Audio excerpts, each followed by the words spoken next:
adakah memang 100% itu bila berlaku kematian akan dapat kepada suami ataupun isteri? Adakah begitu? Okey, tuan-tuan dan puan-puan, kita tengok lelaki.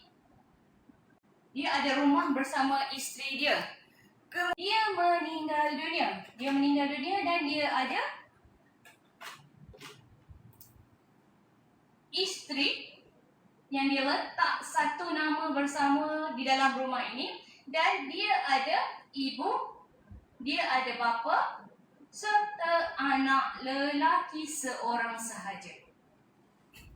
Adakah isteri dia akan dapat 100% untuk bahagian faraid setelah suami atau setelah suami ini meninggal dunia? Tidak, tuan-tuan dan puan-puan. Untuk mudah faham, tidak.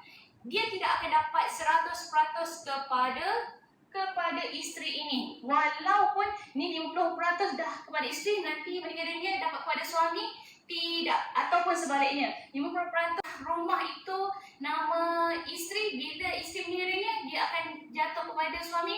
Tidak, tuan-tuan dan puan-puan. Dia kena melalui proses faraid ini. Dia kena lalui pengurusan harta pusaka, pentadbiran harta pusaka, yang mana dia kena bagi ikut faraid.